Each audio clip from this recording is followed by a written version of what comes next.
ZABoxingNation, where boxing lives, breathes, and breaks down. We've got a loaded episode today. Mike Tyson versus Floyd Mayweather Jr. in 2026. Jake Paul versus Gervonta Tank Davis betting $2 million on this fight. Naoya the Monster Inoue defending undisputed. Anthony Joshua return. Terence Crawford's greatness. And for your favorite segment, on this day in boxing history. Let's break this all down. Boxing headlines are dominated by the announcements of Spring 2026 exhibition between Mike Tyson versus Floyd Money Mayweather. Two legends, two completely different styles, and a combined legacy that spans decades. Mike Tyson, once the most feared heavyweight alive, known for his ferocious knockouts. Floyd Money Mayweather, arguably the greatest defensive fighter of all time. He's 50 wins, 0 losses officially, with a career built on speed, intelligence, and discipline. But the controversy is real. Mike Tyson will be 59 years old. Mayweather will be 49. Medical experts and former champions are raising concerns about, especially regarding brain injuries, reflex decline, and recovery time. Mike Tyson last fought Jake Paul on November 15th, but that was a year ago, and he looked subpar. Floyd Money Mayweather has done exhibitions in Japan, Dubai, but against much smaller, younger, and non-elite opponents. This one, it's a different story. Fans are split. Some see it as pure entertainment. Others fear it could tarnish legacies, or worse, result in serious injury. Exhibition or not, Mike Tyson doesn't know how to go half speed, and Floyd Money Mayweather isn't used to being outweighed by 60 to 70 pounds. This event is bound to break records, but is it worth the risk? Let me know how you guys feel about this in the comments below. Floyd Money Mayweather versus Mike Tyson. The circus and the spectacle meet the elite and dangerous. Jake Paul, who has 12 wins, 1 loss with 7 big wins coming by way of knockout. He has been surprising doubters by improving his fundamentals, jab, and power. But now he faces Gervonta Tank Davis, who is 30 wins, 0 losses, 1 draw, and 28 big wins coming by way of knockout. A southpaw, pound-for-pound talent, and one of the sport's hardest punchers at lightweight. Gervonta Tank Davis has knocked out champions from 130 to 140 pounds and has built a reputation for one of the most explosive one-punch finishers in boxing today. The two agreed to a staggering $2 million bet on the outcome. Winner takes all the bragging rights and the cash. But beyond the money, this fight is about legitimacy. If Jake Paul pulls off the upset, he instantly validates his boxing career. If Gervonta Tank Davis wins, he not only secures a big payday, but silences the circus surrounding Jake Paul once and for all. Jake Paul has size, youth, and conditioning on his side.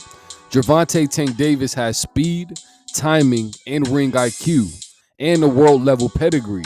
The question isn't just who wins, but how long can Jake Paul last before Gervonta Tank Davis's explosiveness finds the mark? Let me know how you guys feel about that fight in the comments below. Gervonta Tank Davis versus Jake Paul. Naoya the Monster Inoue is 31 wins, 0 losses, and 27 big wins coming by way of knockout. And many consider him the best pound-for-pound fighter alive. He has conquered 4 division, unified title, and he's a 2-time undisputed champion. He's demolished elite champions with frightening precision, from Nonito Donaire to Stephen Fulton. Naoya the Monster Inoue has proven he isn't just dominant, he's generational. This December, he defends his undisputed super bantamweight crown against David Picasso, who comes in at 32 wins, 0 losses, 1 draw, with 17 big wins coming by way of knockout. David Picasso is taller, rangier, and stylistically different from many of Naoya the Monster Inoue's past opponents. He has technical skills, stamina, and composure, but he lacks Naoya the Monster Inoue's destructive knockout power. The intrigue.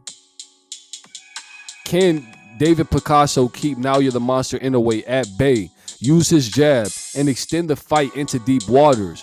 Or will Naoya the Monster Inoue, with his speed, body punching, and perfect timing, break him down like everyone else?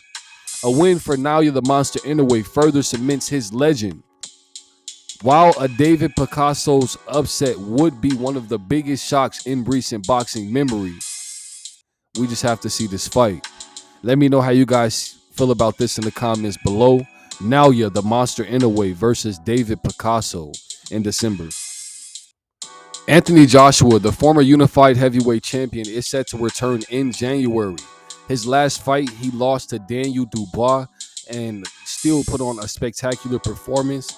His career has been a roller coaster. Highs like his win over Vladimir Klitschko and his comeback win over Andy Ruiz in their rematch, and lows like knockout losses to Andy Ruiz and Alexander Usyk and Daniel Dubois.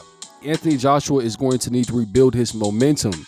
After losing to Daniel Dubois, does he still have the killer instinct? Is his chin a liability? Can he mentally recover to challenge guys like Tyson the Gypsy King Fury if he decides to come back after he already said he's making his announcement? Alexander Usyk, or even a rising star like Jared Anderson or Moses Itama. The heavyweight division is wide open. Anthony Joshua's return matters. A strong performance in January could set up another title shot. A poor showing could end his time as an elite contender. For Anthony Joshua, this fight may define the second half of his career. Let me know how you guys feel about this in the comments below. Terence Bud Crawford, who has 42 wins, 0 losses, and 31 big wins coming by way of knockout, recently cemented his status by moving up 2 divisions in less than a year. First beating Israel Majmov with a subpar performance at 154, and then defeating Saul Canelo Alvarez, who's a first ballot Hall of Famer, probably one of the greatest Mexican fighters right next to Julio Cesar Chavez, and he did it at 168 pounds. This makes him 3-time undisputed. This is unprecedented. Terence Bud Crawford now a 4-division champion, and he beat arguably the biggest star in boxing. His claim as the best fighter of this generation is now rock solid.